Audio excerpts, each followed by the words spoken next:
നിന്നെ കാണാൻ എന്നെക്കാളും ചന്തം തോന്നും കുഞ്ഞിപ്പെണ്ണെ.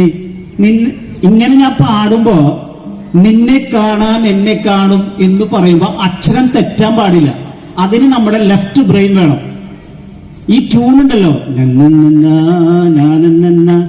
ഈ ട്യൂൺ വേണമെങ്കിൽ നമ്മുടെ റൈറ്റ് ബ്രെയിൻ വേണം.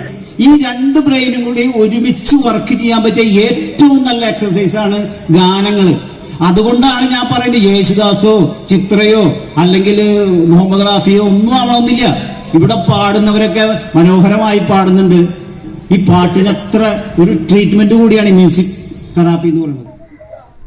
വേദിയിലുള്ള നന്ദി അർപ്പിക്കാൻ വേദിയിലുള്ള ഉണ്ണികൃഷ്ണൻ, ഇൽസും മാള, പ്രിയപ്പെട്ട സഹോദരി സഹോദരന്മാരെ, അമ്മപെങ്ങന്മാര്, ഇങ്ങനെ മാളയിൽ ഒരു കടവോത്സവം എന്ന് ആലോചിച്ചപ്പോ അതൊരു ചരിത്രമായി മാറുമെന്ന് സത്യത്തില് ഈ സംഘടന പോലും ആലോചിച്ചിട്ടുണ്ടായിരുന്നില്ല. പിന്നീട് ഈ പരിപാടിയിലേക്ക് റാഫിക്ക് കടന്നു വന്നതോടുകൂടിയാണ് ഈ പരിപാടി ഇത്രയും വലിയൊരു പരിപാടിയിലേക്ക് മാറിയത്. ഈ പരിപാടിയുടെ ഒരു ഉദ്ദേശം എന്ന് പറയുമ്പോൾ നമ്മൾക്കിവിടെ വന്നു ചേർന്ന് കുറെ നേരം ചിരിച്ച് കളിച്ച് പോകുക എന്നുള്ളതിൽ ഉപരിയായിട്ട് ഇതിലൊരു സന്ദേശം പറഞ്ഞിട്ടുണ്ട്. അതായത് ലഹരി വിമുക്ത 2025. നമ്മുടെ ചരിത്രം എല്ലാവർക്കും അറിയാം. മാളയുടെ ചരിത്രം ഏത് ചെറിയ കുട്ടികൾക്കടക്കം മാളയുടെ ചരിത്രം അറിയാം. ഇവിടെ 3 ദിവസത്തെ പരിപാടിയിൽ ഈ ചരിത്രം തന്നെയാണ് കൂടുതലും ഇവിടെ സംസാരിച്ചത്. എന്റെ വീട് ഈ മാളക്കടവിന് ചേർന്ന് ഈ വീടാണ്. ഞാൻ ജനിച്ചു വളർന്ന വീട്. സ്വാഭാവികമായിട്ടും എനിക്കൊരു ചരിത്രം പറയാനുണ്ട്. എന്റെ വാപ്പ പറഞ്ഞ ചരിത്രം, എന്റെ വെല്ലിപ്പ പറഞ്ഞ ചരിത്രം. എന്റെ വെല്ലിപ്പ എന്ന് പറയുമ്പോ ഈ കടവിലെ ഒരു മൂപ്പനായിരുന്നു. മൂപ്പൻ എന്ന് പറയുമ്പോ ഇവിടെ വരുന്ന വാഹനങ്ങൾക്കൊക്കെ ചുങ്കം പിരിക്കുന്ന ഒരു പരിപാടിയായിരുന്നു. നിങ്ങൾക്ക് ചിരി വന്നില്ലെങ്കിൽ ഞാനൊരു കാര്യം പറയാം. അദ്ദേഹത്തിന് 2 ഭാര്യമാരും 22 മക്കളും ഉണ്ടായിരുന്നു. ആ വെല്ലിപ്പ എന്ന് പറയുന്നത് ഇപ്പോൾ നമ്മുടെ ഉദ്ഘാടകനായിട്ട് ഇവിടെ വേദിയിലിരിക്കുന്ന അഷ്റഫ് ഖാടെ മാമയല്ലേ, മാമയാണ്. അപ്പോ ഈ 20 മക്കളും അവരുടെ മക്കളും ഒക്കെ വളരുകയും തെളിയുകയും പഠിക്കുകയും ചെയ്തത് ഈ മണ്ണിലാണ്. പിന്നെ നമ്മൾക്കല്ലാതെ പിന്നെ ഇവിടെ നിന്ന് ചരിത്രം പറയാൻ, ഇന്നലെ ജലീൽക്ക പറഞ്ഞ പോലെ നമ്മൾക്കൊരു അഭിമാനമുണ്ട്. സത്യത്തില് ഈ പുഴയിൽ വീണ് മരിക്കേണ്ടിയിരുന്ന എന്നെ താങ്ങിയെടുത്തത് ഇവിടുത്തെ ശങ്കുരിച്ചേട്ടനാണ്. അപ്പോ എന്റെ വാപ്പയെ പോലെ തന്നെ എനിക്ക് വിലയുണ്ട് ശങ്കുരിച്ചേട്ടന്. അതുപോലെ തന്നെ ഈ കടവിൽ നിന്ന് വിഷപ്പാമ്പിന്റെ കടിയേറ്റ് എന്നെ ആശുപത്രിയിലേക്ക് കൊണ്ടുപോയത് ഇവിടുത്തെ കടവിലെ കൂട്ടുകാരാണ്. ഇതേപോലെ ഒരു മൈമയുടെ പരിപാടി ഇവിടെ നടക്കുമ്പോ കരണ്ടടിച്ച് വീണപ്പോ കൊണ്ടുപോയതും ഈ കടവിൽ നിന്നാണ്. രക്തവും വിയർപ്പും ചേർന്ന ഒരിടമാണ് എന്റെ ഈ പ്രിയപ്പെട്ട കടവ്. ഞാൻ പറയുന്നത് ഒരു ചരിത്രമാണ്. ഈ ചരിത്രം എന്ന് പറയുമ്പോ നമ്മൾ പുസ്തകത്തിൽ വായിച്ച ചരിത്രമല്ല, നമ്മൾ കണ്ടറിഞ്ഞ് അടയാളപ്പെടുത്തിയ ചരിത്രമാണ്. എന്റെ മക്കള് ഇത് പറയണമെന്ന് ഞാൻ ആഗ്രഹിക്കുന്നുണ്ട്. ഇവിടെ നമ്മൾ ചരിത്രം പറയുമ്പോ ചരിത്രം പഠിക്കുക എന്ന് പറയുന്നത് ചെറിയ കുട്ടികളുടെ ആവശ്യമാണ്.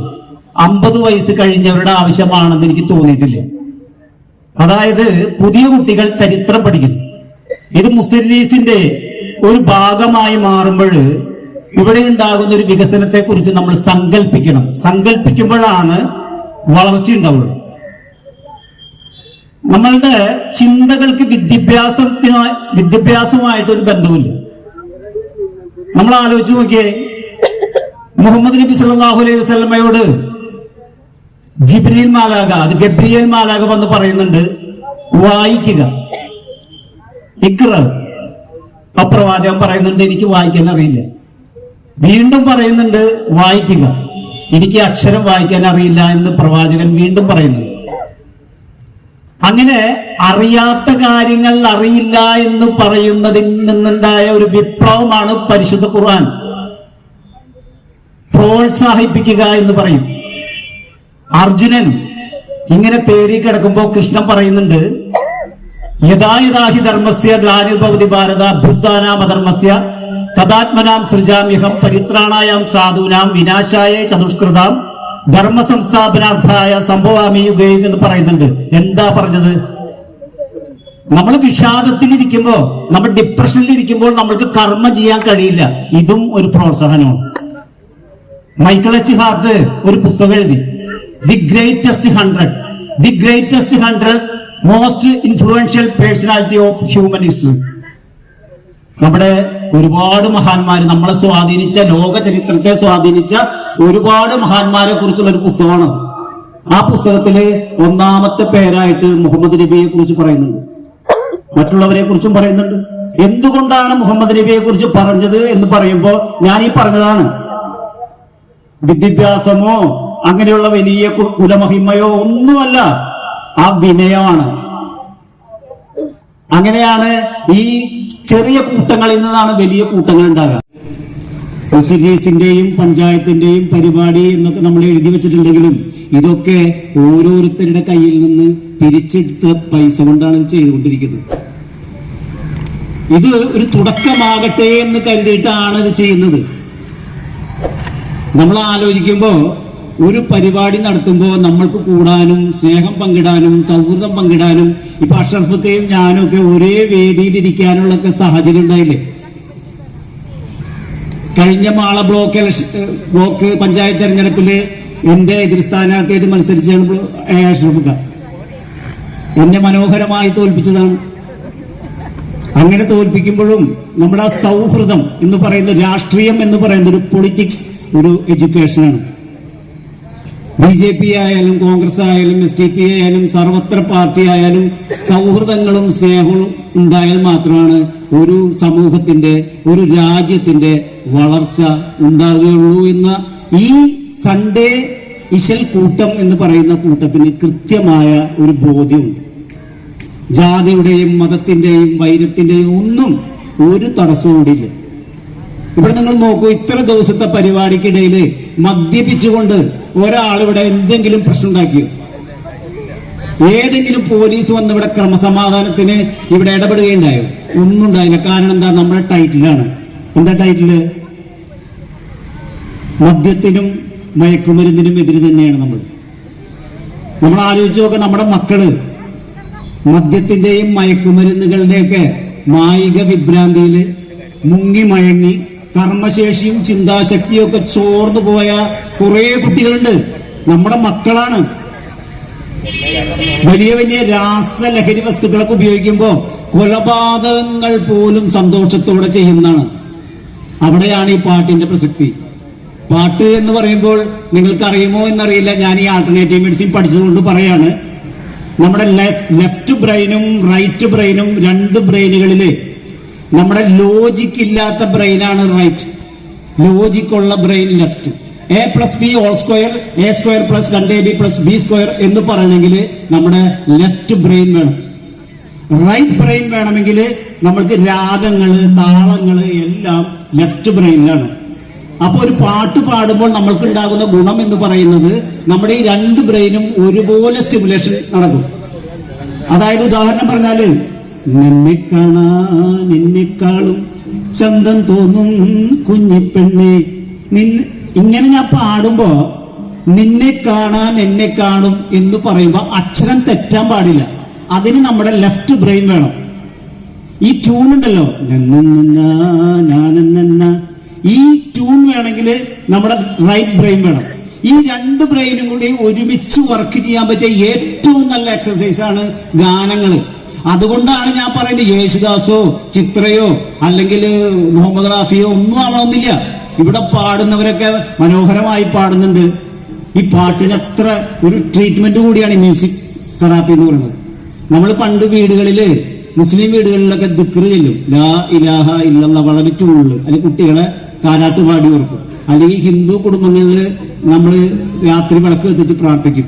അല്ലെങ്കിൽ ക്രിസ്ത്യൻ കുടുംബങ്ങളിൽ നമ്മൾ എന്ത് ചെയ്യും, ഈ രാത്രി പ്രാർത്ഥനയുണ്ട്. എല്ലാം പാട്ട് ഉണ്ട്. ഈ പാട്ട് പാടിയിട്ട് ഉറങ്ങുമ്പോൾ ഗുണം എന്ന് പറഞ്ഞാൽ നമ്മുടെ ഈ രണ്ട് ബ്രെയിൻ ഒരുപോലെ സ്റ്റിമുലേഷൻ നടക്കുകയും നമ്മൾക്ക് ഡിപ്രഷൻ കുറഞ്ഞു കിട്ടുകയും ചെയ്യുന്നതാണ്.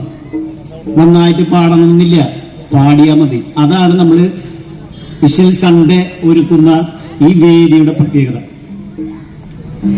ഈ ചരിത്രവും നമ്മുടെ സംസ്കാരവും ഒക്കെ കൂടി ചേർന്ന് നമുക്ക് സംസാരിക്കുമ്പോൾ വളരെ സന്തോഷമുണ്ട്.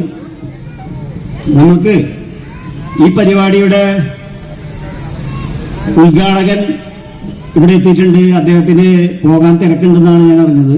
അതുകൊണ്ട് ഞാൻ ദീർഘമായി സംസാരിക്കുന്നില്ല. പിന്നെ ഇന്ന് കരിന്തലക്കൂട്ടൻ രമേശ് എന്ന് പറയുമ്പോൾ കേരളത്തിൽ മാത്രമല്ല ഇന്ത്യക്ക് പുറത്തും വലിയ പ്രചാരം നേടിയ തിരക്കുള്ള ഒരു കൂട്ടമാണ് കരിന്തലക്കൂട്ടം. നമ്മുടെ സൗഹൃദത്തിന്റെ പേരിലാണ് അദ്ദേഹം ഇവിടെ വന്നത്. അദ്ദേഹത്തിന്റെ ആ കൂട്ടത്തിന്റെ മനോഹരമായ പരിപാടി ഒരെണ്ണം മാത്രമാണെന്ന് വെച്ചിട്ടുള്ളത്. അതുകൊണ്ടാണ് കുറച്ച് കൂടുതൽ സംസാരിക്കുന്നത്. നമ്മൾക്ക് ചരിത്രം നെഗറ്റീവായിട്ടും പോസിറ്റീവായിട്ടും കാണാം. നല്ല പാത്രത്തിൽ മോശം ഭക്ഷണം വിളമ്പിയാലും മോശം ഭക്ഷണം നല്ല പാത്രത്തിൽ വിളമ്പിയാലും രണ്ടും മോശം. അതുകൊണ്ട് നമ്മൾ ചെയ്യണതില് കൂടുതൽ ആത്മാർത്ഥതയോടെ ചെയ്യുക. പൊതുപ്രവർത്തനമായാലും അല്ലെങ്കിൽ നമ്മുടെ ഈ സംഘടനാ പ്രവർത്തനമായാലും എല്ലാ പ്രവർത്തനങ്ങൾക്കും നമുക്കൊരു സത്യസന്ധത പുലർത്തുക എന്നുള്ളതാണ്. നമ്മളതിവിടെ ട്രെയിൻ ചെയ്യുന്നുണ്ട്. നമ്മുടെ ഒരു സംഘടനയിൽ അതിനുള്ള ഗ്രാഫിക് ഉണ്ട്, അങ്ങനെയുള്ള പല കഴിവുള്ളവരുണ്ട്. അവരൊക്കെ ഇത് പ്രോത്സാഹിപ്പിക്കുന്നുണ്ട്. ഇവിടെ പേരെടുത്ത് പറയേണ്ട രണ്ട് വ്യക്തിത്വങ്ങളുണ്ട്. അതായത് ഫൈസൽ പിന്നെ അച്ചു. ഇവർ രണ്ടുപേരുമാണ് ഇതിനു വേണ്ടിയിട്ട് കൂടുതൽ ശ്രമിച്ച് ഇതിനു വേണ്ടി ഇത്രയും മനോഹരമാക്കാൻ മുന്നിട്ടിറങ്ങിയത്. അവർക്ക് നമുക്കൊരു കയ്യടി കൊടുക്കാമെന്ന് തോന്നുന്നു. പിന്നെ നമ്മുടെ സ്വാഗത പ്രസംഗം പറഞ്ഞത് വിശൽ സൺഡേ എന്നുള്ള പേര് ഇട്ടത് ഞാനാണ്, ആ സത്യമുണ്ട്. പക്ഷേ ഈ കടവോത്സവം എന്ന പേരിട്ടത് അഫ്സൽ കടവിലാണ്. അത് ഞാൻ ഇവിടെ വെച്ചൊന്ന് അറിയിക്കുകയാണ്. അപ്പൊ നമ്മൾക്ക് ഈ ചരിത്ര സ്ഥലത്തെ അല്ലെങ്കിൽ നമ്മൾക്ക് ഈ പൈതൃക ഭൂമിയെ ഒരു പോസിറ്റീവായിട്ട് കാണാം. ചരിത്രം എപ്പോഴും പോസിറ്റീവും നെഗറ്റീവും ഉണ്ട്. അതായത് ഹിറ്റ്ലറിന്റെയും മുസോളിനിയുടെയും ഒക്കെ ചരിത്രം നെഗറ്റീവാണ്. നമുക്ക് പോസിറ്റീവ് ചരിത്രം മാത്രം ശ്രദ്ധിക്കാം.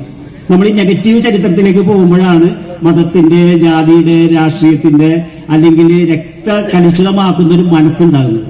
നമ്മൾക്ക് ശ്രീനാരായണ ഗുരുവിന്റെ അല്ലെങ്കിൽ മഹാത്മാഗാന്ധിയുടെ, മദർ തെരേസയുടെ ആ ചരിത്രങ്ങളുണ്ടല്ലോ, ആ ചരിത്രത്തിലൂടെ നമ്മൾക്ക് സഞ്ചരിക്കാം. നമുക്ക് മാളക്കടവിലൂടെ സഞ്ചരിച്ച് കൊച്ചിക്കായലിലെത്താം. ഞാനെൻ്റെ വാക്കുകൾ ഉപസംഹരിക്കുകയാണ്. ഈ പരിപാടി ഉദ്ഘാടനം ചെയ്യാനായിട്ട് എത്തിച്ചേർന്ന പ്രിയപ്പെട്ട എൻ്റെ ബന്ധുവും കൂടിയായ ശ്രീ എ അഷ്റഫുക്കയെ സ്നേഹപൂർവ്വം ക്ഷണിക്കുന്നു. Thank you C Nausha.